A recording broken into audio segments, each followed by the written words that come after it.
गीता में अर्जुन को स्वयं भगवान कह रहे हैं कि उस परमेश्वर की शरण में जा, उसके लिए उन संतों के पास जा जो तत्वदर्शी हो। इसी प्रकार हजरत मोहम्मद को उनका अल्लाह कह रहा है कि कोई और पूर्ण परमात्मा है, उसको पाने के लिए उन तत्वदर्शी संत की तलाश कर। वो प्रभु कौन है, ये जानने के लिए कृपया अवश्य सुनिए जगत गुरु तत्वदर्शी संत रामपाल जी महाराज के अमृत वचन।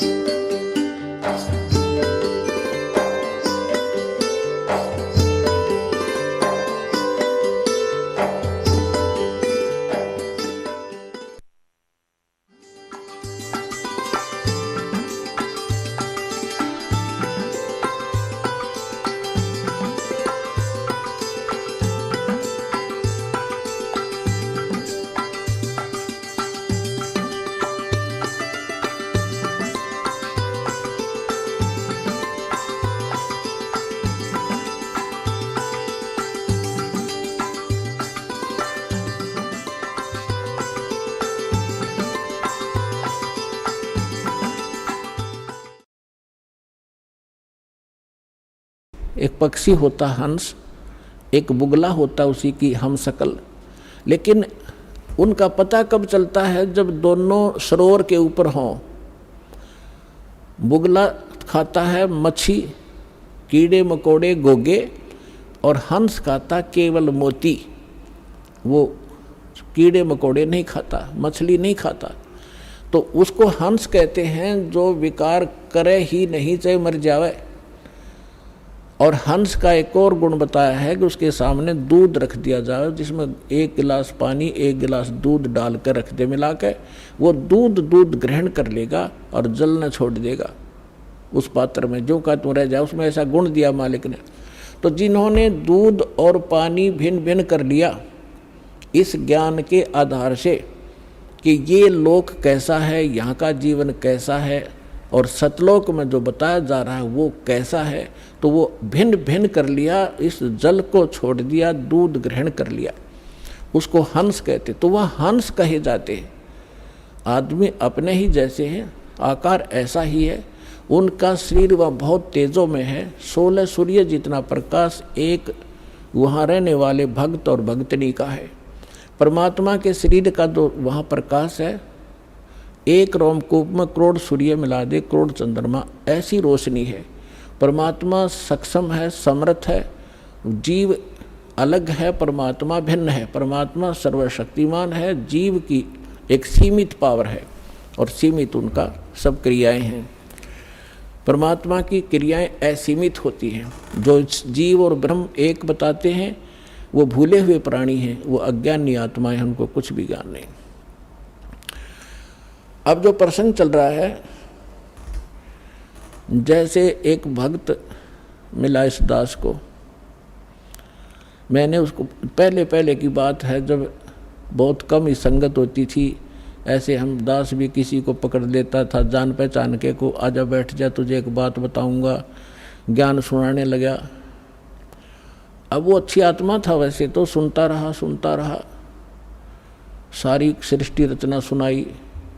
1 दिन 2 दिन, तीसरे दिन जब वो आया, वो कह लगा, भाई बात सुन भगत जी, मैं आपकी बात ऐसी है, मेरे हृदय में लग गए हैं और मेरा सरसा होता है इनका। और मैं ऐसा व्यक्ति हूँ, मैं जौन से काम पर लगता हूँ, पक्की धुन का आदमी हूँ, मैं उसको करके छोड़ता हूँ, बीच में नहीं छोड़ता। और मैं नाम लूँ को नहीं, मैं नहीं लूँगा आपसे मंत्र। माँ के बात भाई क्यों नहीं लेगा कि मैंने मंत्र ले लिया, मैं तो सिर धड़की बाजी लगा के काम किया करता हूँ और मैं भक्ति कर लूँगा और मैं चला जाऊँगा उड़ा जहाँ बता रहे हो कौन सा लोक है, और सतलोक भी भूल गया, मैं वहाँ चला जाऊँगा और वहाँ कोई भी ना पाया तो मैंने अकेला बैठा रहूँगा। मैं नहीं जाऊँ, मैं तो यहीं रहूँगा, मेरा दिल नहीं लगे। मैंने कहा मैंने उसे कहा कि भले पुरुष एक बात बता, अब यहाँ तो क्या दिल लग रहा है आपका? मान ले तो गधा बन गया और सुअर बन गया तो क्या दिल लगा तेरा? ने बोला बढ़िया है, आते जाते दिखते तो रहेंगे, घूमते फिरते, दिल लगा रहेगा। बता ऐसी वृत्ति गिरगी हमारी कि हमारा यही ठीक है, घूमते फिरते दिखे जाएंगे और यही ठीक सू, मैं वहाँ नहीं जाऊँगा। अब उसका जो ये कहना भी ठीक था कि आज तक किसी ने यही नहीं बताया कि सतलोक है और सतलोक में आदमी रहे हैं, वहाँ पर सृष्टि है, ये तो किसी ने बताया नहीं। ये राधा स्वामी वाले लोग कहते हैं कि वहाँ तो प्रकाश ही प्रकाश है, प्रकाश ही प्रकाश है, चेतन ही चेतन है। वो टिंडे लेंगे चेतन में जाकर प्रकाश में, समुद्र में डूब का मरना हो तो क्या? तो क्या ये कोई बात है? कोई आधार है इनकी बातों का? परमात्मा ने स्वयं जैसे पुणात्मा अब ये निर्णय करना चाहता दास कि वो सतलोक में सारी सृष्टि है, ऐसे ही स्त्री पुरुष है, ऐसा ही परिवार है, लेकिन यहाँ तो गंदा व्यवहार है, या न्याय नाम की चीज़ नहीं।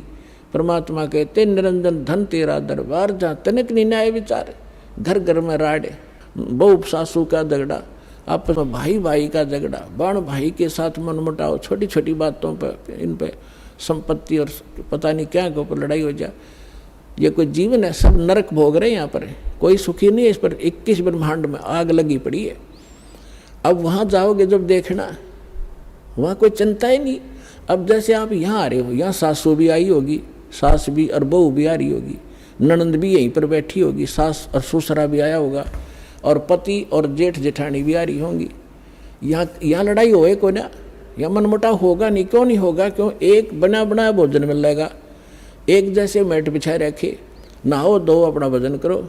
लड़ाई तो जब आकर तूने ये नहीं किया, तूने ये नहीं कहा, वहाँ नाश हो गया, फलाना गड़बड़ होगी, तो वहाँ जाकर कोई काम में को नहीं, सारी चीज़ उपलब्ध आपके सामने, तो वहाँ अपने ऑटोमेटिकली स्वभाव सुंदर बन जाता है। और वैसे वहाँ का जो मटेरियल है हमारे शरीर का, बॉडी का, उसमें ये दोष नहीं है।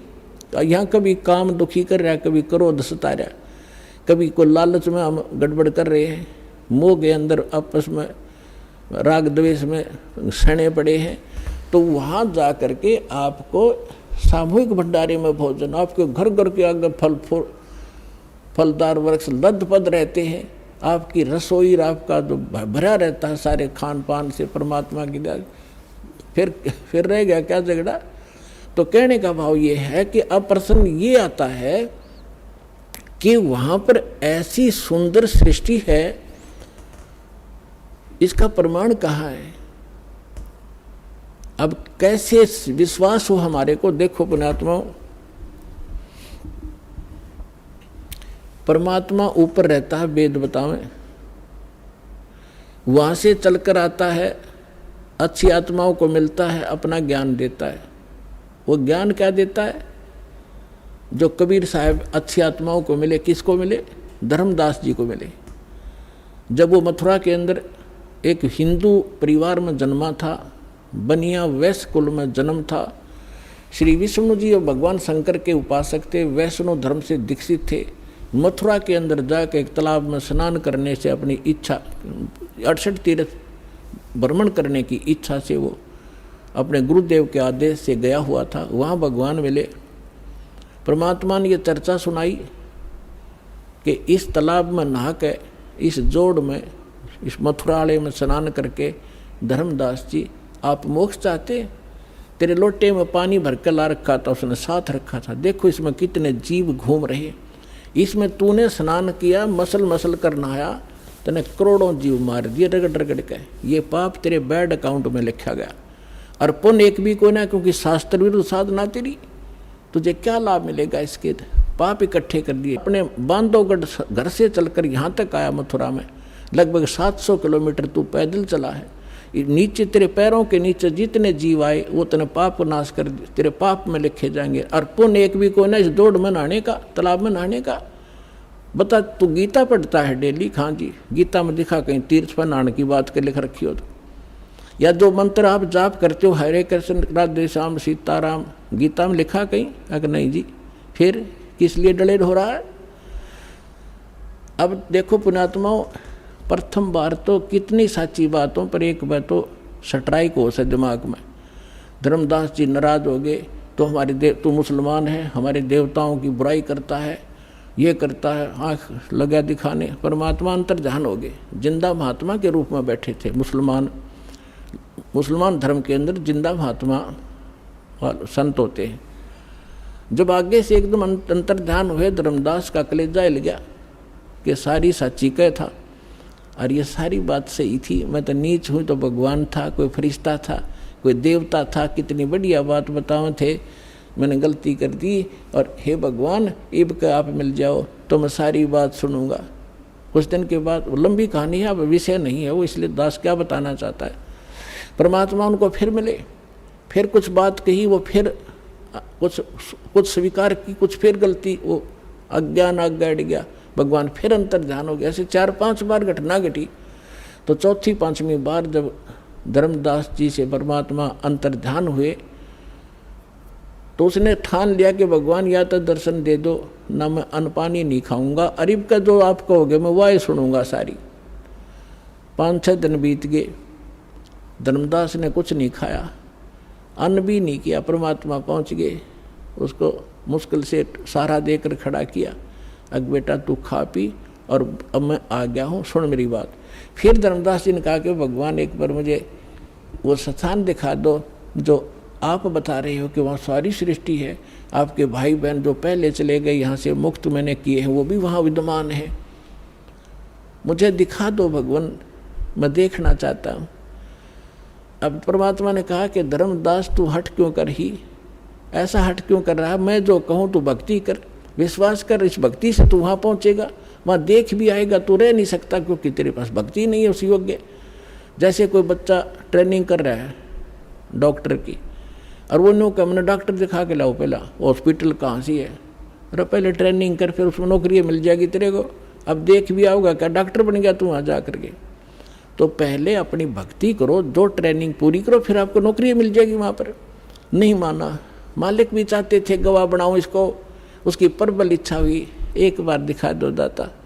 परमात्मा लेकर गए ऊपर, नीचे जिंदा महात्मा के रूप में थे, उसी रूप में जाकर देखा कि वहाँ सारी सृष्टि, नर और नारी, भाई बहन सभी विद्यमान थे, सुंदर शरीर उनके, लंबे लंबे शरीर, और बहुत हष्ट पुष्ट उनका तेजों में शरीर, और सब उनको प्यार से परमात्मा ने जाकर कहा कि इसको डबल रोल किया दाता ने, जो एक परमात्मा के जो उस राज दरबार के सामने गेट कीपर था, परमात्मा ने उसे कहा संकेत से कि इस भगत को भगवान के दर्शन करा लाओ।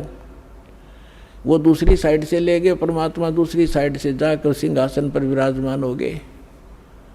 लेकिन उस समय शरीर वही था, शकल वही थी, लेकिन शरीर से ऐसा नूर निकल रहा था, रोम करोड़ सूर्य करोड़ चंद्रमा मिला देख रोमकूप में इतनी शोभा थी मालिक की। जब धर्मदास जी ने देखा कि ये तो वही है भगवान जो नीचे जा रहा था जिंदा महात्मा के रूप में, ये तो वही परमात्मा है, तब देख के परमात्मा ने कहा जा भाई चल वापस। फिर वापस आया तो परमात्मा नीचे बैठे पाए। तब उसने कहा हे भगवान, आप ही मालिक हो, आपने अपने आप को छुपा रखा है। अरे भगवान, इतना सुंदर स्थान, जब पहुंचा धर्मदास उसको वापस भेजने लगे, तब परमेश्वर से कहा भगवान मुझे यहीं रख लो, उस गंदे लोक में ना भेजो, वहाँ तो बुरा हाल है। अब वहाँ जाने के बाद आपको पता चलेगा आप कहाँ पड़े हो, कैसे लोक में रह रहे हो। तब धर्मदास जी ने याचना की, परमात्मा ने कहा बेटा ऐसा नहीं रह सकते, आप वापस जाओ, आपको ऐसा मंत्र दूंगा सतनाम और सारनाम, थोड़े ही भजन से आपकी घनी भक्ति संग्रहित हो जाएगी। इसके विषय में आदरणीय गरीबदास साहिब जी को भी परमात्मा मिले थे, उन्होंने परमात्मा से परिचित होने के बाद क्या कहा है, सतनाम पालड़ रंग होरी हो, 14 लोक चढ़ावे राम रंग होरी हो, 3 लोक पास्यंग धर रंग होरी हो, तो ना तुले तुलाया राम रंग होरी हो। एक सतनाम का 2 अक्षर का मंत्र है, जिसमें एक ओम है, एक तत् गुप्त है, जिनको प्राप्त है उनको पता है। तो अनपदेशी को ये मंत्र भूल के नहीं बताना, नहीं आपका नाम खंडित हो जाएगा। तो परमात्मा ने कहा कि एक श्वास उस श्वास से एक मंत्र, जैसे आपने एक बाहर छोड़ा एक अंदर लिया, एक ये मंत्र पूरा बन गया। तो कहते हैं ये सतनाम का एक सिमरन एक पालड़े में रख दे तराजू के तखड़ी के, और 3 लोग पृथ्वी पाताल और स्वर्ग लोग दर दे पासेंग। पासेंग क्या होती है? जैसे दास का जन्म एक किसान परिवार में हुआ, हमारे घर पर ये व्यापारी लोग गेहूं चना लेने आते थे, तो पिताजी कहते थे भी पहले तेरी ताखड़ी जांच करा, इसमें कोई एरर तो नहीं है। तो उसमें एरर होती तो उसी कणक, जैसे चने बेच रहे लेने हैं तो चने उठा के एक मुट्ठी दूसरे पलड़े में डाल दिया जाता था ताकि वो एरर लेस हो जाए, उसमें कोई डिफेक्ट ना रहे, संतुलन ठीक हो जाए। वो पासेंग कहा करते, पासेंग डाल ले इसमें, और बट्टे रख दिए। और वो सौदा बाकी और करना होता है, 10 मन 20 मन चने लेने होते हैं, वो तोलने अलग से। वह पासेंग कोई सौदे में नहीं होती, वो एक मुट्ठी चने पड़े रहो। तो यहाँ क्या बताते हैं परमात्मा के एक सतनाम के सिमरन की इतनी कीमत है। सतनाम पालड़ रंग होरी हो, और दूसरी तरफ 14 लोक चढ़ावे, शिव का लोक, विष्णु जी का लोक, ब्रह्मा जी का लोक, दुर्गा का लोक, और ये ब्रह्म का लोक, और ये जो है ना गोलोक, और ये 14 लोक जो है अताल उतल पतल, ये सारे चढ़ा दे। और 3 लोक पासेंग धर रंग होरी हो, ये 3 लोग तो पासेंग कोई सौदे में नहीं है। पृथ्वी लोक, इस पृथ्वी पर छोटा सा कोई टुकड़े का राजा बन जाता है, मंत्री मुख्यमंत्री, फूला नहीं समाता। और इस ज्ञान के साथ की तुलना में आपको पता चलेगा, क्या बताते हैं, 3 लोक का राज जीव को जय कोई दे, और लाख बधाई क्या करे जय नहीं नाम तने। धिक्कार है उस राज को जो भक्ति नहीं है, जिसके पास ये सतनाम नहीं है। तो क्या बताते, सतनाम पालड़ रंगोरी हो, और 14 लोक चढ़ावे राम रंगोरी हो, 3 लोक पासेंग धरे रंग होरी हो, तो ना तुले तुलाया राम रंग होरी हो। तब धर्मदास जी से परमात्मा ने कहा कि नीचे जा बेटा, ऐसा मंत्र दूंगा, सच्चे नियम से नियमित रहकर ये भक्ति करना, थोड़े ही सिमरन से। मुझे मालूम है कि इस काल के लोक में तुम भक्ति नहीं कर सकते, ना जाने कितने प्रकार के पचेड़े तुम्हारे जकड़ रखे हैं, लेकिन ये सिमरन ऐसा दे दिया, थोड़ा भी सिमरन कर लोगे तो भी कल्याण कर दूंगा तुम्हारा। और आप जाइए नीचे। अब जो ही धर्मदास जी नीचे आए, सामने बैठे वही भगवान पाए, चरण पकड़कर अकुलाए कि हे भगवान, आप वहाँ अपनी आपकी ऐसी शोभा थी शरीर की, वो यहाँ क्यों गुप्त कर रखी है? तो परमात्मा ने कहा कि यदि मैं उसी तेजो युक्त, उस शोभा युक्त यहाँ आ जाऊं तो मेरे को कोई देख नहीं सकता, क्योंकि चरम दृष्टि उस प्रकाश को नहीं देख सकती।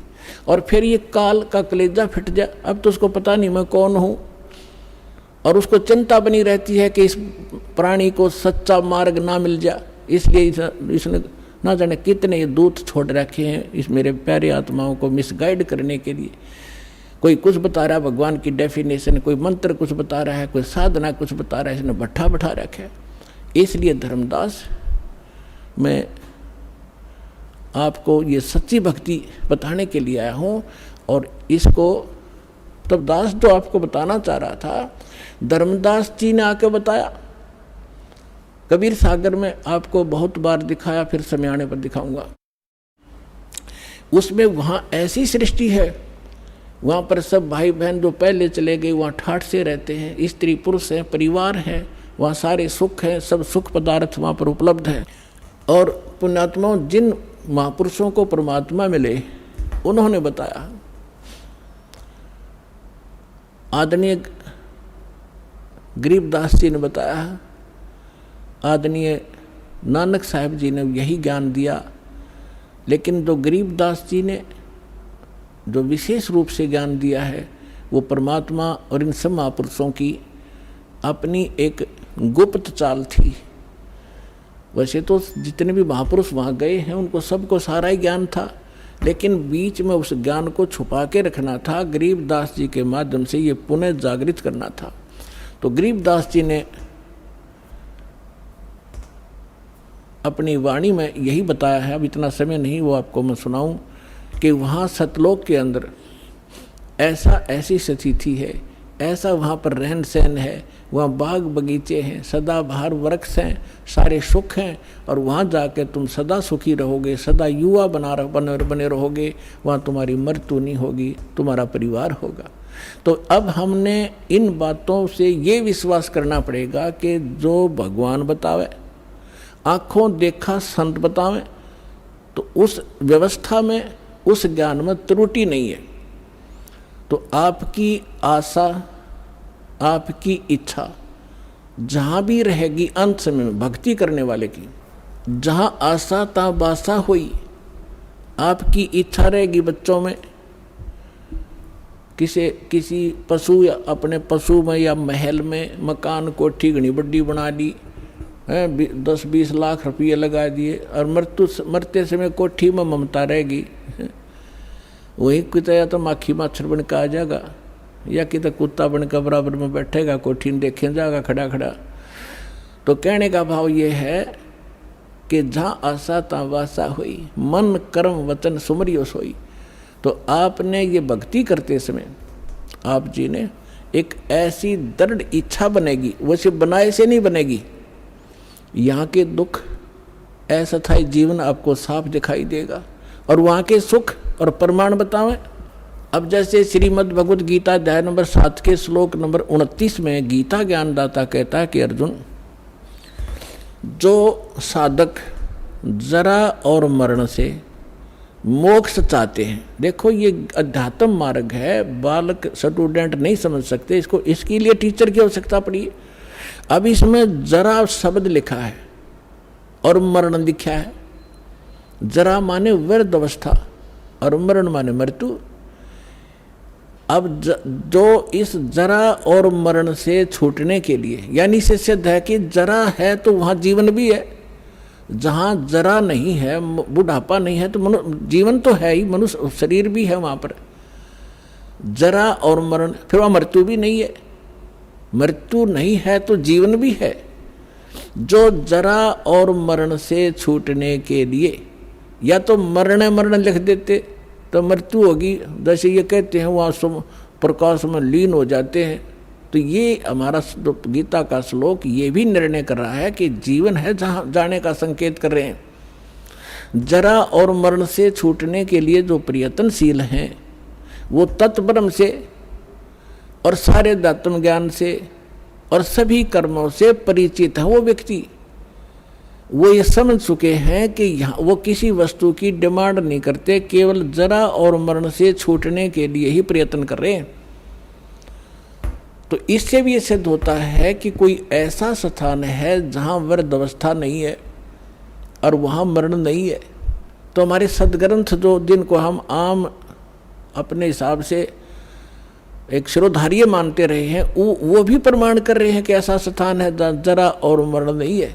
और फिर क्या बताते हैं गरीबदास साहब जी, कहते हैं कि सतगुरु मिले तो इच्छा मिटे, पद मिल पदे समाना, और चल हंसा उस लोक पठाऊं जो आदि अमर अस्थाना। चार मुक्ति जहाँ चंपी करती, ये माया होरी दासी। चार मुक्ति, यहाँ की चौथी मुक्ति, ये चार मुक्तियाँ हैं, इनको हम सुख मानते हैं, स्वर्ग में प्राप्त होती हैं, और वो नाशवान हैं। कुछ समय के बाद उनका मुक्ति प्राप्त करने वाले भी नष्ट हो जाते हैं, वो सुख भी नहीं रहता, और वहाँ पर आपको ये सारा सुख सदा बना रहेगा। तो वहाँ आपका जीवन है। चार मुक्ति जहाँ चंपी करती माया होरी दासी। जिस माया के पीछे आप भाग रहे हो, कोठी बना लूँ, बढ़िया खाना खाऊं, ऐसे कर लूँ, कार ले लूँ, कहते वहाँ विमान है आपके पास, प्रत्येक प्राणी के नारे नारे, और सारा भरपूर है वहाँ सारा घर। तो कहते चार मुक्ति जहाँ चंपी करती माया होरी दासी। दास गरीब अबे पद पर से वहाँ मिले राम अविनाशी। वो भगवान मिलेगा अविनाशी भगवान, और सारे सुख आपको बने रहेंगे। वो स्थान है सतलोक, जहाँ आपको इस मंत्र और साधना से पहुंचाया जाएगा। आपके बहुत ही सौभाग्य है पुण्यात्माओं, आपको ये स्थान मिला, यो भगवान मिला और सच्चा यो सतनाम मिला। इसको बना के रखना और सिर धड़की बाजी लगा दो। कहते समझा है तो सिर धर पाओ, बहुर नहीं रे ऐसा था। अब आपको कुछ भक्तों के अनुभव सुनाएंगे, इससे आपका दिल दृढ़ होगा, विश्वास होगा कि यहाँ पर सचमुच दुख भी निवारण होते हैं। वो सुनिएगा। आइए अब हम उन श्रद्धालुओं के अनुभव जानते हैं जो जगत गुरु तत्वदर्शी संत रामपाल जी महाराज जी से दीक्षा प्राप्त कर चुके हैं तथा उनके द्वारा बताए गए भक्ति मार्ग पर चल रहे हैं। नमस्कार सर। साहब सर, क्या शुभ नाम है जी आपका? मेरा नाम सर अखिलेश दास हैगा। मैं ग्राम महुआ चाचर, जिला हरदोई, यूपी का रहने वाला हूँ। सर क्या काम करते हैं आप? सर मैं राजमिस्त्री हूँगा। सर संत रामपाल जी महाराज की शरण में आने से पहले आप कौन सी भक्ति करते थे? सर मैं इनसे पहले जो है हमारे घर में जो है ब्रह्मा विष्णु महेश की ये पूजा वूजा और जो व्रत करते थे, देवी दुर्गा माता का जो व्रत करते थे, हम भी कभी कभी व्रत करते थे। और जो है ये हमारे इधर जो डिस्ट्रिक्ट के सीतापुर में पड़ता है नाभी सारायण अमावस्या, वहाँ हर जाते थे जो है। और यही जो शंकर जी का स्थान है कि गोला लखीमपुर में, वहाँ भी जाया करते थे। लेकिन मेरे घर में कोई जो है सुख शांति नहीं होती थी, सब परेशान रहते थे। कोई लड़ाई झगड़ा मुकदमेबाजी, बहुत परेशान रहते थे। बीमारी सारे कुछ बचन नहीं हो रही थी, बहुत परेशान रहते थे सब। तो सर संत रामपाल जी महाराज की शरण में आप कैसे आए? संत रामपाल जी की महाराज की शरण में ऐसा है, हम यहाँ से गए थे अपने सिस्टर की शादी में, शाहजहानपुर में मेरी मौसी की लड़की है, वहाँ गए थे। वहाँ शादी के बाद में मैं जो है मेरे पैर में दर्द होने लगा। दर्द होने के बाद में जो है वहाँ पे वो दर्द होने लगा, तो हमने सोचा ऐसे ही हल्का होगा। मैं फिर गाजियाबाद आया था, गाजियाबाद में मैं काम करता हूँ राजमिस्त्री का। उसके बाद में मेरे पैर में दर्द होने लगा, सवारी मिली नहीं, तो मैं अपने घर चला गया गाँव हरदोई महुआ चाचर को। वहाँ पे मेरे पैर में पता नहीं क्या हो गया, तो बहुत तेज़ दर्द हुआ। तो मैंने जो है डॉक्टर के पास ऑपरेशन करवाया। ऑपरेशन से वो इन्फेक्शन हो गया मेरे शरीर में, पूरा खून सा काला जैसा हो गया, पूरा शरीर में जहर हो गया समझ लो। इतना दर्द हो रहा था कि पूरे शरीर में फोड़े जैसे बन गए थे। इतना दर्द हो रहा था जैसे कि लग रहा हो कि अब मेरी जान बस निकलने ही वाली है, बहुत तेज़ दर्द हो रहा था। फिर वहाँ से लेकर के गए तुरंत हरदोई हॉस्पिटल में, कटिहार नर्सिंग होम में गए, बड़ा हॉस्पिटल रहेगा, वहाँ लेके गए। वहाँ पे बस तुरंत इलाज हुआ ना। उसके बाद में मुझे कुछ वहाँ 3-4 दिन तक भूख नहीं लगी, और जो है दवाई तो कुछ हल्की थोड़ी बहुत फ़ायदा की। उसके बाद में मेरे मामा जी और मेरी मौसी जी यहाँ से जुड़ी थी। उन्होंने यहाँ प्रार्थना की थी, इनको पता हुआ कि मतलब यहाँ पे जो मेरा भांजा है वो ठीक हो जाएगा, मैं वहाँ लाऊंगा। ये गए मुझे देखने थे, मैं बीमारी था, वहाँ पे कुछ अच्छा नहीं लग रहा था मुझे, महक अच्छी नहीं लग रही थी वहाँ सरकारी हॉस्पिटल में, जो प्राइवेट था उसमें। तो वहाँ पर मैं रुका नहीं, अच्छा नहीं लगा, मैं बीमारी ही अपने घर चला गया। हमने सोचा चाहे जान चली जाए लेकिन मैं यहाँ नहीं रहूँगा, अच्छा नहीं लगा। फिर वहाँ पर जो है हमने कहा जो परमात्मा करेंगे तो करेंगे। फिर वहाँ मेरे मामा जी ने ज्ञान गंगा पुस्तक दी, उस पर जो है उन्होंने कहा कि इनसे कहो कि महाराज जी आप ठीक कर देंगे हमको। ठीक होने के बाद में सतलोक आश्रम बरवाला में हम वहाँ दर्शन करने आएंगे। तो हमने सोच लिया कि परमात्मा जी अगर आप जो है ठीक कर दें तो हम कभी आपका आश्रम देखेंगे। मैंने कभी ये तक नहीं सोचा था कि कोई मैं गुरु बनाऊँगा या कुछ आगे भक्ति करूँगा। फिर उसके बाद में मैं ठीक हो गया, तो मैं गाजियाबाद में रहता था। मैं अपने हृदय से सोचता था कि मैं कभी सतलोक आश्रम बरवाला या रोहतक जाऊँगा, देखूँगा कि आश्रम कैसा है। वहाँ पर जो है मैं ये सोचता था। एक बार जो है मेरे मामा जी आ गए, हमने सोचा चलो मैं भी चलता हूँ। यहाँ पे देखा कि मैं सोचा था कि यही ऐसे ही दर्शन करेंगे और उसके बाद में फिर वापस आ जाएंगे। मैंने देखा कि यहाँ स्वयं परमात्मा आए हुए हैं। तुरंत मुझे पता चला कि परमात्मा आए हुए हैं। तुरंत मैंने अपनी मर्जी से नाम ले लिया और जो है भक्ति करने लगे। और भक्ति करने के बाद में हमको जो लाभ मिलते हैं, जो शास्त्रों में लिखा है कि परमात्मा जो है सब लाभ देते हैं, उनके मर्यादा में रहो। तो जो है हमारे घर में पहली बात तो मेरे फैमिली में भाई में वो फर्जी मुकदमे सब चलते थे, उसमें भी मतलब अपने आप वो खारिज हो गया। मैं गया तक नहीं तारीख लेने तक, अपने आप खारिज हो गया। जो मेरे विरोधी थे वही अपने घर के बन गए। मैं किसी से विरोध नहीं करता हूँ कि परमात्मा ने कहा है कि जो तो को कांटा बहे ताको वो तू फूल, कबीर परमात्मा ने कहा। तो मैं उनसे भी विरोध नहीं मानता। जो मेरे से मुकदमा किए थे मैं उन्हीं से बोलता चलता हूँ। मुकदमा भी खारिज हो गया। वो फैमिली मेम्बर भी थे, वो साथ में खाना खाते हैं, और उनको भी यहाँ लाया मैं, उनको नामदान भी दिलवाया। उसके बाद में मेरे घर में जो है रहने के लिए भी परेशानी दिक्कत थी, मकान भी सारा परमात्मा की दया से सारे लाभ मिल रहे हैं। मैं और बाकी मेरे मम्मी के ब्लड प्रेशर हाई हो जाता था। उसके बाद में जो है मैंने परमात्मा से प्रार्थना की कि गुरुजी मेरी मम्मी का जो है ब्लड प्रेशर हाई हो जाता है। उसके बाद में परमात्मा ने कहा चलो देख लेंगे हम। उसके बाद में मम्मी यहाँ आई तक भी नहीं है, उनको जो है लाभ मिल गया, घर में कोई बीमारी नहीं रहता, हमारा भी शरीर ठीक रहता है। मेरा भाई एक है वो भी यहीं आता है, लगभग हर महीने बुला लेते हैं, 2 महीने में तो ज़रूर ही मैं आ जाता हूँ यहीं दिल्ली से। परमात्मा की दया है ऐसी हमारे घर पर बस। तो सर संत भगत समाज को क्या संदेश देना चाहते हैं आप? मैं भक्त समाज को यही संदेश देना चाहता हूँ, जो भी कोई आदमी जो भगत होता है उसको जो है सुख से ही जो सुख होते हैं वो पुण्य से ही होते हैं और पाप से ही दुख होते हैं। पाप कोई काटने वाला है नहीं, पाप काटने वाले हैं तो वो स्वयं कबीर परमात्मा है, वो उन्हीं का अवतार संत रामपाल जी महाराज हैं।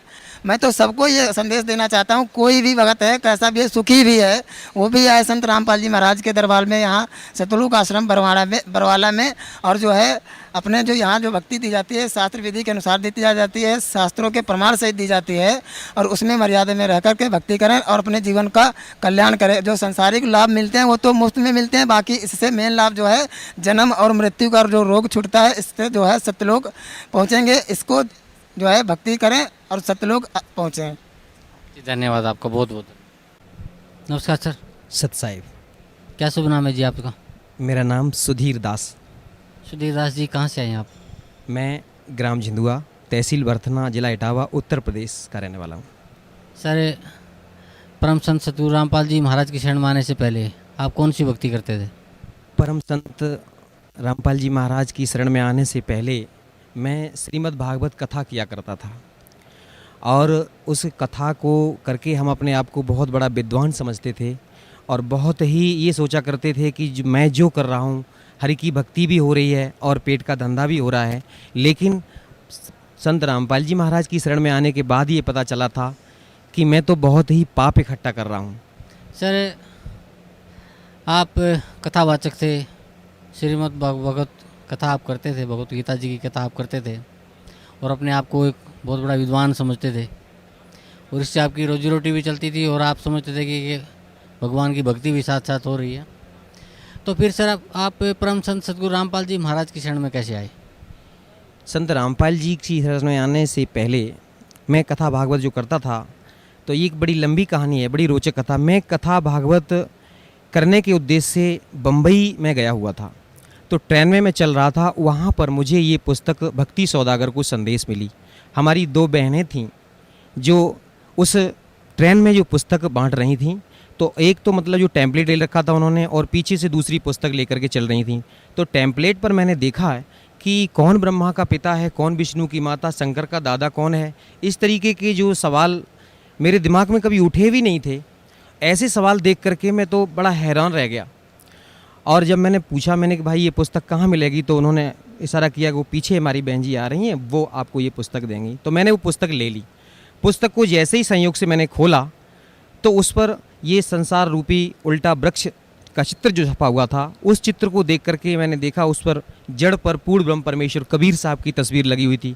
तो मैं चूँकि अपने आप को बहुत बड़ा विद्वान मानता था और मैंने उसको देख करके मैंने हंसना शुरू किया। मैंने कहा ये देखो, कबीर को परमेश्वर बता दिया पूर्ण ब्रह्म, और ये ब्रह्मा विष्णु महेश को तो डालियाँ बता रखा है इसमें। तो वो हमारी बहन जो पुस्तक लेकर के चल रही थी, तो उन्होंने कहा कि आप क्या जानते हो कबीर साहब के बारे में? मैंने कि मैं सब कुछ जानता हूँ, ये तो एक जुलाहा थे और लहर तारा तालाब के किनारे नीरू और नीमा को पड़े हुए मिली थे, ये तो किसी विधवा ब्राह्मणी के पैदा हुए थे। तो वो कहने लगी कि आप मूर्ख हो। मैं उस समय, जैसे आज ये पैंट शर्ट पहन रखे हैं मैंने, उस समय तो मैं कुर्ता और धोती में रहता था, क्योंकि मैं अपने आप को बहुत बड़ा वक्ता मानता था। मैंने कहा कि मैं तो सब कुछ जानता हूँ, आप ऐसे कहते हो, मैं तो कथावाचक हूँ। वो हमारी बहन बोले कि आप कुछ नहीं जानते हो, आप मूर्ख हो। इस शब्द को सुन करके मैंने अपने आप को वहाँ उस भरी ट्रेन में बड़ा अपमानित महसूस किया। मैंने सोचा, मैंने चलो ज़्यादा बात को नहीं बढ़ाऊँगा। मैंने कहा बहन जी आपकी पुस्तक कितने की है? कि बोले 10 रुपये की। मैंने वो पुस्तक ले ली और पुस्तक को पढ़ना शुरू किया। तो जहाँ मैं जा रहा था, थोड़ी ही पुस्तक पढ़ पाई, तब तक मैं वहाँ पहुँच गया और उस घर में जहाँ मेरा प्रोग्राम था वहाँ पहुँच गया मैं।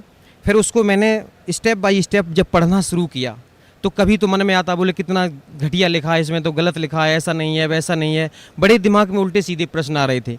लेकिन फिर जैसे जैसे पढ़ते गए, तो बर्दाश्त जब नहीं हुआ, एक जगह जाकर के मुझे रुक जाना पड़ा। उसमें लिखा था कि द्रौपदी का चीर कृष्ण ने नहीं बढ़ाया था, वो पूर्ण ब्रह्म परमेश्वर कबीर साहब ने बढ़ाया था। तो चूंकि मैंने तो यही पढ़ रखा था जो शास्त्रों में लिखा था कि कृष्ण भगवान ने चीर बढ़ाया है, तो मैं इस चीज़ को देख करके बड़ा हैरान हो गया और मैंने सतलोक आश्रम बरवाला के लिए उस पुस्तक पर लिखे हुए फ़ोन नंबर तुरंत डायल कर दिए। और यहाँ पर जो हमारे कोई भगत जी ने फ़ोन उठाए, उन्होंने कहा, मैंने उनसे पूछा, मैंने कि आपके यहाँ से ये पुस्तक छपी हुई है भक्ति सौदागर को संदेश? बोले हाँ जी छपी हुई है।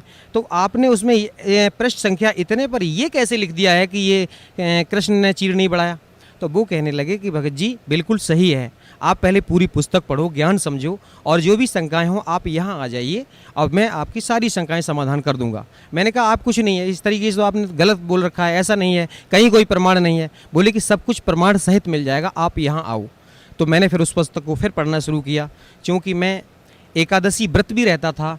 और जैसे इस गीता प्रेस गोरखपुर से प्रकाशित एक पुस्तक चलती है वहाँ से जो एकादशी महात्म के नाम से, तो वो पुस्तक मैंने पढ़ी। उस पुस्तक में मैंने ये पढ़ रखा था कि एकादशी का व्रत एक तरफ और दुनिया के सारे व्रत एक तरफ, यानी कि सबसे बड़ा व्रत होता है।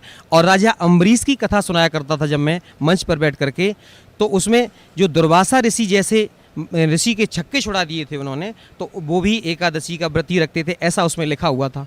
तो मैं ये मानता था कि ये व्रत सबसे सर्वश्रेष्ठ है। लेकिन जब ये पुस्तक पढ़ी भक्ति सौदागर को संदेश, उसमें ये पता चला कि ये व्रत रखना तो ये मना किया हुआ गीता में, फिर तो ये शास्त्र विधि को ताक करके मनमाना आचरण हो गया। अब मेरी समझ में ये आने लगा कि वास्तव में सच्चाई तो कुछ है, लेकिन चूंकि मैं अपने आप को बहुत बड़ा विद्वान मानता था, इसलिए सेट नहीं कर पा रहा था अपने आप को। अब मैं बहुत दुखी हो गया, इतना दुखी उस संयोग से, उस समय एकादशी ही थी, उस दिन मैंने व्रत कर रखा था और अपनी जो भी दैनिक पूजा पाठ कर रखी थी जो थी वो करने के बाद में भोजन भी नहीं किया था, जल भी ग्रहण नहीं किया था। अब मैं बड़ा हैरान था, इतना दुखी मैं अपने आप को ये सर्टिफाई नहीं कर पा रहा था कि ये जो पुस्तक में लिखा हुआ ये सत्य है या जो मैंने अभी तक पढ़ा वो सत्य है। ऐसी उधेड़ बुन में पूरा समय निकल गया, रात हो गई, अब मुझे नींद नहीं आ रही थी। मैं इतना दुखी, जैसे किसी को पुत्र शोक हो जाता है, उससे भी बढ़कर के मुझे इतना दुख था कि वास्तव सच्चाई क्या है। ये ऐसे ही मतलब सोचते पता नहीं मेरी कब आंख लग गई और उसी समय सपने में हमारे परम पूजनीय सदगुरुदेव जी के रूप में परमात्मा स्वयं आकर के हमसे कहने लगे, बोले बेटा ये जो आज तुझे ये मार्ग प्राप्त हो रहा है ये है सच्चा मार्ग, वो अभी तक जिस मार्ग पर तू चल रहा था ये झूठा है बिल्कुल। इसको देखने के बाद में मैंने एकदम से मेरी आंख खुल गई, देखा उस समय सुबह के 4 साढ़े 4 बजे का समय था। मैं चूंकि जानता था कि ये ब्रह्म मुहूर्त का समय है और मैंने निश्चय किया कि ये जो मार्ग अब प्राप्त हो रहा है, ये जो पता चला है ये सच्चा मार्ग है। तो मैंने एकदम से अपने आप को सेट किया, मैंने कि अब चाहे कुछ भी हो जाए मैं अब सतलोक आश्रम बरवाला जाऊँगा। अब जैसे ही मेरा वहाँ से कार्यक्रम समाप्त हुआ, मैं जब वापस आया यहाँ अपने इटावा में, मेरे पिताजी चूँकि शंकर जी की साधना किया करते थे, मैंने उनको बताया, मैंने कि पिताजी आप ये साधना करते हो ये गलत साधना है। और मैंने हजारों बार गीता पढ़ डाली थी। जब गीता अध्याय 7 श्लोक नंबर 12 से लेकर के 15 तक पढ़ता था, उसमें लिखा हुआ है कि जो ब्रह्मा विष्णु महेश की साधना करने वालों को राक्षस स्वभाव के धारण किए हुए मनुष्यों में नीच कहा गया है। और लास्ट में लिखा हुआ कि मेरी भी साधना नहीं करते। तो यहाँ पर मेरी बुद्धि चकराया करती थी कि ऐसा क्यों लिखा है, सारा समाज तो कृष्ण भगवान की पूजा करता है और कृष्ण भगवान ही गीता का ज्ञान दे रहे हैं और यहाँ पर लिखा हुआ कि मेरी साधना नहीं करते। और फिर जब गीता अध्याय 4 के श्लोक नंबर 34 में जब पहुँचता, उसमें लिखा हुआ कि उस ज्ञान को तू किसी तत्वदर्शी संत के पास जाकर के समझ।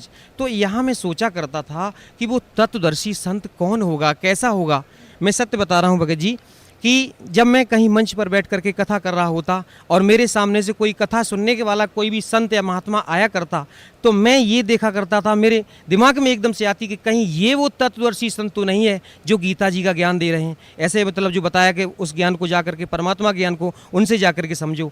लेकिन पढ़ते रहते थे, समझ में कुछ नहीं आता था। कृष्ण भगवान को अपना इष्ट मानते थे। कई बार मैं कृष्ण भगवान के सामने बैठ करके रोया करता था कि हे परमात्मा आप तो कुछ भी करते हो, कुछ भी कर सकते हो, आप तो सुख के दाता हो, लेकिन मुझे सुख नहीं मिला था। मेरे पिताजी जो शंकर जी की साधना करते थे, सारा जीवन उन्होंने बगैर नहाए धोए कभी जल भी ग्रहण नहीं करते थे, इतना मतलब भक्ति करते थे शंकर भगवान की। और उनके जीवन पर अगर हम थोड़ा सा प्रकाश डालना चाहेंगे कि उनके जीवन में कभी सुख नहीं मिला, जब उन्हें किसी प्रकार का कोई सुख नहीं मिला। भक्ति इतनी ज़्यादा करते थे लेकिन आध्यात्मिक लाभ तो बहुत दूर रहा, वैसे भी कोई उनको लाभ नहीं हुआ। भरी जवानी में उनकी आंखें खराब हो गईं, इतने दुखी रहते थे, साधना करते थे, फिर भी आगे चल कर के धीरे धीरे हम 2 भाई थे, हमसे बड़े भाई जो थे वो भी हमारे भाई और भाभी दोनों लोग चल बसे। उनके जीवन में इतना कष्ट आया, इतना कष्ट मिला उन्हें, कभी कोई सुख नहीं मिला, क्योंकि इतना उनको दुख मिला और भक्ति फिर भी चलती रही। मेरी माताजी भी शेरावाली की भक्ति करते थे और हम भी बचपन से ही पता नहीं कैसे अपने को सेट किए हुए थे। कृष्ण भगवान को, विष्णु भगवान को, शंकर जी की जैसी साधना हमारे घर में चल रही थी, हम भी उसी साधना को कर रहे थे। लेकिन उस साधना से ना तो मुझे कोई लाभ हुआ, ना हमारे परिवार वालों को, उल्टा कष्ट पर कष्ट ही आते रहे। और हम प्रार्थना किया करते थे कि मालिक मुझे सुख दे। जब मैं कथा भागवत करने लगा तो मैंने ये सोचा कि मेरे ऊपर अब कृष्ण भगवान ने बड़ी दया की है, क्योंकि अब तो ये हमारा धंधा भी चलने लगा था, पैसा भी मिलता था, इज्जत सम्मान सब कुछ मिलने लगा। तो अब मेरी समझ में ये आ रही थी कि इन कृष्ण भगवान ने ही मुझे सब कुछ दे रखा है, सारा सुख दे दिया, ये सुख के दाता हैं। लेकिन फिर भी मन में कहीं ना कहीं अशांति जरूर रहती थी। तो मैंने अपने पिताजी से आकर के बताया, मैंने कहा पिताजी जो आप साधना कर रहे हो ये तो इसमें पुस्तक में लिखा हुआ कि सब गलत साधना है। जब मैंने उस पुस्तक को पढ़ करके उनको सुनाया, पहले तो वो नहीं माने, बोले कि बिल्कुल झूठ है ये। लेकिन जब मैंने क्रम से उस पुस्तक को पढ़ करके सुनाया, सृष्टि रचना पढ़ के सुनाई, तो सारी कहानी उनके समझ में आई। पिताजी को इतनी तड़प बनी कि चलो जल्दी करो। उस समय हम उनको ले करके और सतलोक आश्रम बरवाला के लिए चले। तो हमारे गांव के और भी भगत लोग चल दिए, लगभग 12-15 लोगों को लेकर के हम यहाँ पर आ रहे थे। जैसे ही हम रोहतक में पहुँचे तो रोहतक में उतर करके हमने देखा, मैंने चलो अब ट्रेन का पता करता हूँ, यहाँ से कितने बजे मुझे ट्रेन मिलेगी। वो रोहतक की जो ट्रेन थी वो उधर भिवानी की तरफ जा रही थी, इसलिए मुझे वो छोड़नी पड़ी। तो लोगों ने बताया कि आपको यहाँ से ट्रेन मिलेगी जींद के लिए, आपको जींद जाना है। तो मैं अब ट्रेन का पता करने के लिए जैसे ही गया वहाँ पर, तब तक कुछ काल के ऐसे दूत लग गए, कुछ वहाँ पर आकर के हमारे जो साथियों को उन्होंने भ्रमित कर दिया। अरे कि आप कहाँ जा रहे हो? उन्होंने बताया कि मैं बरवाला जा रहा हूँ, संत रामपाल जी महाराज के आश्रम में जा रहा हूँ, सतलोक आश्रम में। तो उन्होंने कहा अरे वहाँ क्यों जाते हो, वो तो बहुत बड़ा जादूगर है, वो तो बहुत बड़ा तांत्रिक है, और वहाँ जाओगे तो फिर तो आपको इतना वो बसीभूत कर लेगा कि आपका दुनिया में कहीं मन नहीं लगेगा, बार बार भाग करके इधर आओगे। ऐसे कह करके उनको भ्रमित कर दिया। और मैं जैसे ही ट्रेन का पता करके आ रहा था, तब तक एक सज्जन कह रहे थे, बोले कि मेरी भक्तमती एक बार करौथा आश्रम में चली गई थी और उनको वहाँ पर प्रसाद दे दिया था। मैंने वो प्रसाद मैं उनको ग्रहण नहीं करने दिया, भैंस की नांद में फेंक दिया। तो वो मूर्ख कह रहा था कि वो भैंस खूंटा तोड़ करके सतलोक आश्रम करौथा में पहुँच गई थी, ऐसा जादूगर है वो। तो अब क्या हुआ, तो हमारे और जो साथी थे वो कहने लगे भाई तो हम नहीं जाएंगे वहाँ पर। तो मैंने उनसे कहा, मैंने कि आप लोगों की सबसे बड़ी भूल तो ये है कि आप विश्वास बहुत जल्दी करते हो। पहले तो आपने मेरी बात पर विश्वास किया, आप यहाँ तक आ गए, अब इन लोगों पर विश्वास कर रहे हो। ऐसा ना करो, आप पहले मेरी बात मानो, चलो हम जड़ तक चलेंगे, जहाँ सच्चाई का मतलब पता लगा के आएंगे कि वास्तव में सच्चाई क्या है। तो कुछ लोग नहीं माने, वो कहे नहीं हम तो घर जाएंगे। हम कहे तो भैया ठीक है, आपको जाना है तो जाओ। मैं और मेरे पिताजी हम दोनों लोगों ने दृढ़ निश्चय किया कि हम लोगों को बिल्कुल जाना ही है और सच्चाई का पता लगा करके लौटेंगे। अब हम जैसे ही यहाँ बरवाला पहुँचे, बरवाला पहुँचने के बाद मैंने फ़ोन किया, मैंने कि मैं यहाँ पर रोडवेज बस स्टैंड पर खड़ा हूँ। तो यहाँ सतलोक आश्रम की वहाँ गाड़ी लेकर के जैसे ही पहुँचे भगत जी हमारे, हम लोगों को लेके आए, तो मन में बड़ी शांति आई कि भाई ये तो बहुत अच्छे लोग हैं। अब जैसे ही हमने अपने आप को ये सेट कर रखा था कि सतलोक आश्रम में पहुँचेंगे तो वो कोई जादू तांत्रिक होंगे, वो कुछ खाने पीने के लिए सामान देंगे जैसे उन्होंने बताया था, तो हम खाएंगे नहीं, चलो देख लेंगे वहाँ पर। लेकिन जैसे ही सतलोक आश्रम बरवाला में जैसे ही प्रवेश किया, वो पुराना वाला जो दौलतपुर रोड पर आश्रम है उसमें जैसे ही प्रवेश किया, मैंने वहाँ पर अपने बहुत से लोगों को देखा। ऐसा लगा कि इन लोगों से हम पता नहीं कितने दिनों से इनसे परिचित हैं, कितने दिनों से इनको जानते हैं। एक भगत जी हमारे पास आकर के एकदम से तुरंत हमसे गले लिपट गए, बोले भगत जी कितने दिनों बाद आप आए हो। ऐसा लगा कि इनको हम पता नहीं कितने दिनों से जानते हैं, और बड़ा अच्छा सा लगा। फिर उन्होंने मुझे सारी व्यवस्था दिखाई, नाम लिया, उपदेश लिया। मेरे ऊपर संत रामपाल जी महाराज की दया 11 अक्टूबर सन 2009 को हुई थी। उसके बाद में मालिक ने मेरे साथ बहुत चमत्कार किए। सर, परम संत सतगुरु रामपाल जी महाराज की शरण माने के बाद आपको क्या लाभ मिला?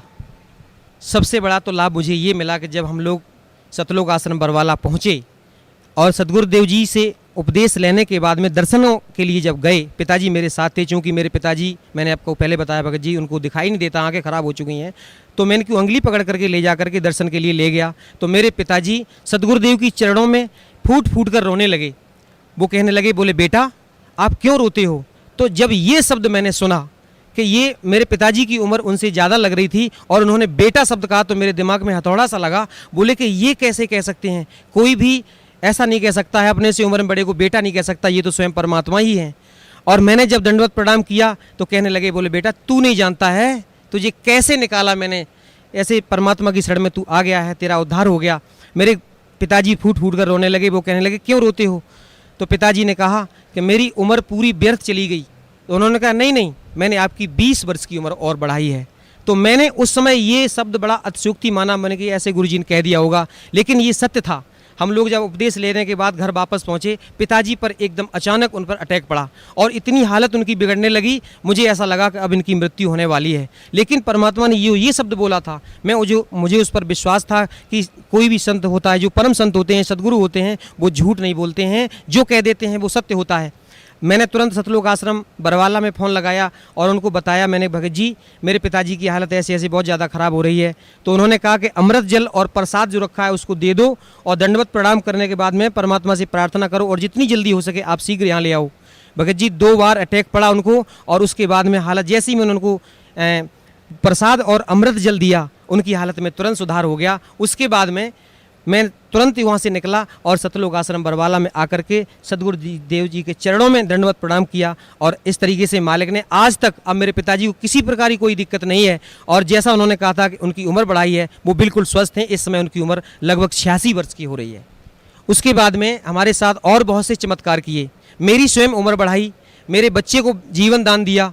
एक बच्चा मेरा बड़ा वाला एक दिन एक पेड़ पर जमनी खाने के लिए चढ़ गया था और उस पेड़ से अचानक वो गिरा।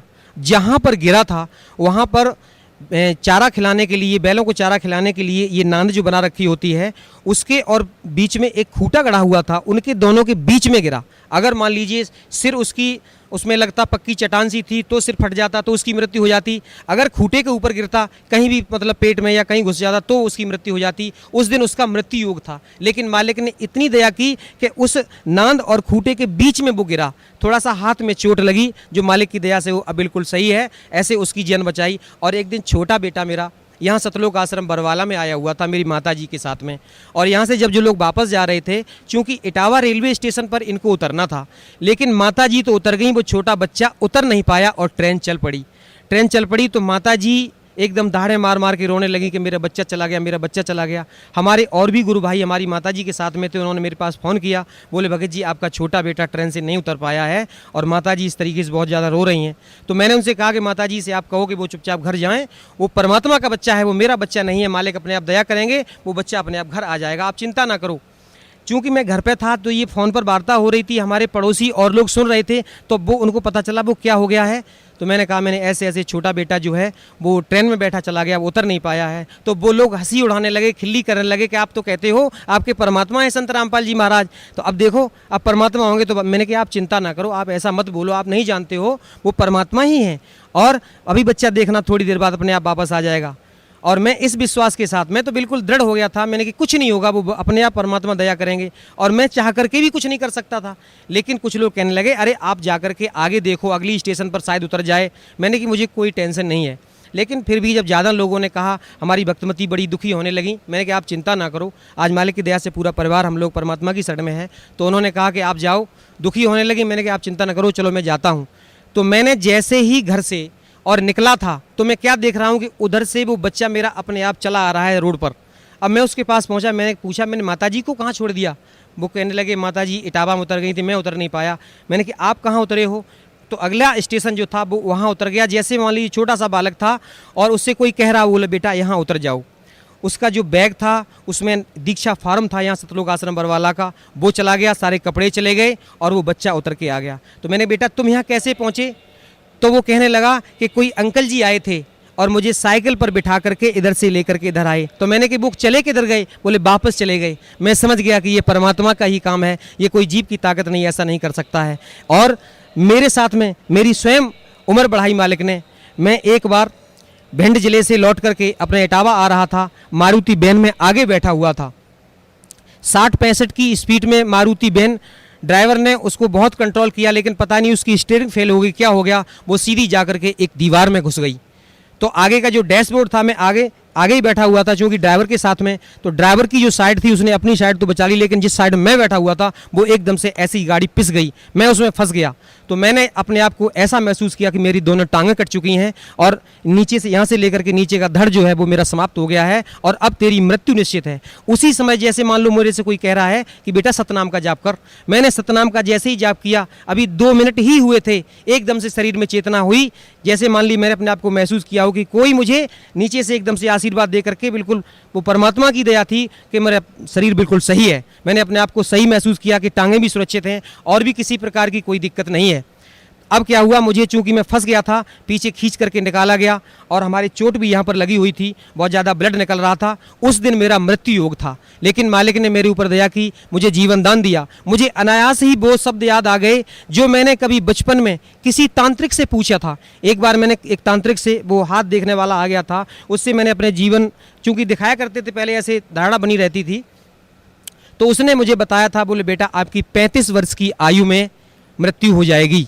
तो मैंने ये झूठ माना था और उसने ये भी कह दिया था कि आपके भाई की भी मृत्यु 35 वर्ष में हुई है और आपकी भी मृत्यु 35 वर्ष में होगी। उस दिन मैंने, जब वो दिन तुरंत मुझे याद आ गया, उस दिन दास ये पूरा 35 वर्ष का हो चुका था। तो मैंने समझ लिया कि ये मालिक ने दया की, आज मेरा मृत्यु योग था। इस तरीके से मुझे मालिक ने मुझे भी जीवन दान दिया, मेरे ऊपर बड़ी दया की। सर, परम संत सतगुरु रामपाल जी महाराज से नाम उपदेश लेने के बाद आपको बहुत से लाभ मिले, आपको जीवन दान भी मिला, आपके बच्चों को जीवन दान मिला, आपके पिताजी को भी जीवन दान मिला। तो सर, भक्त समाज को आप क्या संदेश देना चाहते हैं? सबसे पहले तो मैं साधना चैनल वालों का बहुत धन्यवाद करना चाहूँगा कि उन्होंने सच्चाई हम लोगों तक पहुँचाई। हम लोगों को पता ही नहीं था कि वास्तव में सच्चाई क्या होती है, और साधना चैनल वालों का मैं बहुत ही आभारी हूं। और ख़ास तौर से मैं अपनी बहन नेहा शर्मा का धन्यवाद करना चाहूँगा कि जिस तरीके से उन्होंने हम लोगों के सामने उस कार्यक्रम को जो पेश किया है, उससे लोगों को बहुत अच्छी तरीके से समझ में आ रहा है। और साधना चैनल वालों का इतना धन्यवाद करना चाहूँगा कि उन्होंने सच्चाई को हम लोगों तक पहुँचाया, और मीडिया का काम भी यही है कि सच्चाई को सामने पहुँचाए।